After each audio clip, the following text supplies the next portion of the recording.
Alright, I want to give y'all a little update. What I'm doing is I'm using 3/16 of an inch rivets. I have my rivet gun here, and I cut out 3 layers for the armor. And what I did was I drilled a hole, as you can see here, in the armor. It's a 1/4 inch in, and then I drilled a hole so the rivet can actually fit through this hole here.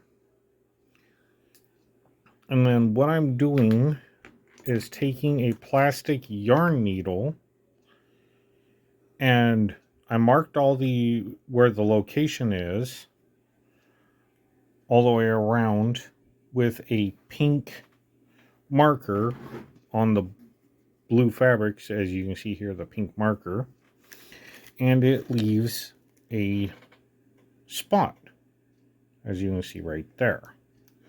What I do is I line the spot up with where the armor is, work this through the fabric so it doesn't actually tear it.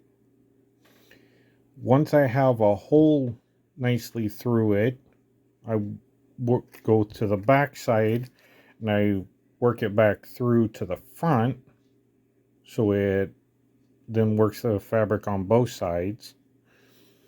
And then I take this tool here, which I'm not exactly sure what it's for, but I'm using it to bore the hole out even bigger until it fits all the way up the shank.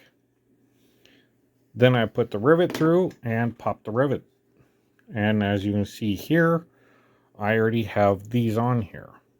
And what I will do is on the next piece, the next layer that will fit on here, is I will mark out the 1/4 inch all the way around, and then basically countersink the rivet head here into the plastic.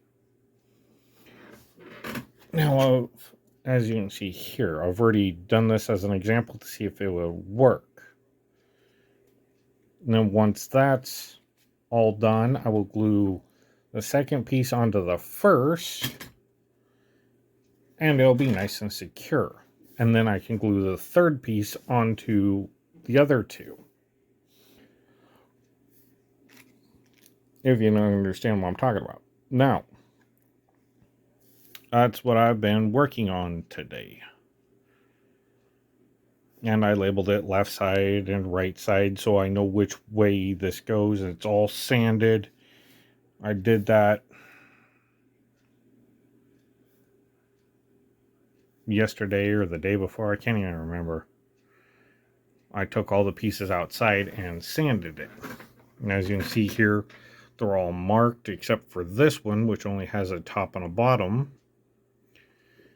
But everything else has it marked out and laid out a 1/4 inch around. And if I need to put in more rivets, then I can. But at the moment, this is the way it looks.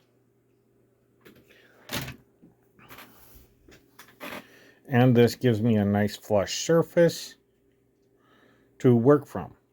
Now on the back side, I did want to let you know I did go with a bigger rivet because the ones I were trying to use were actually too small, and it actually tore a hole in the fabric. So what I did, as you can see here, I went with a bigger rivet, and I have these washers that I'm using, number 10 stainless steel washers that I'm going on.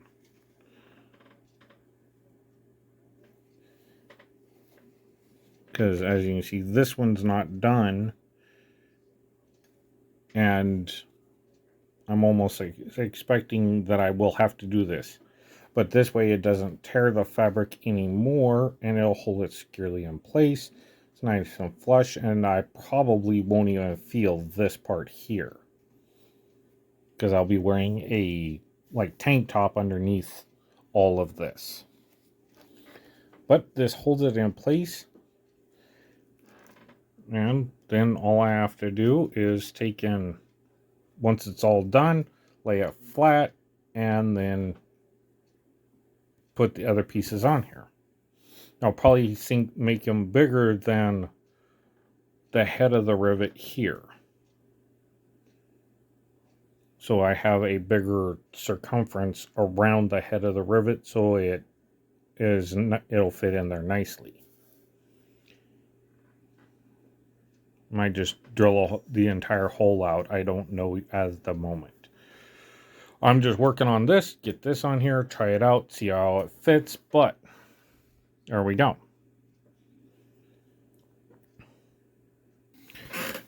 Alright, so I kind of ran out of rivets. So I need to take and go buy some more 5/16 rivets. But here's what I got so far. All the pieces are riveted on. I mean, it's not exactly perfect, but it's as close as I can get it for now.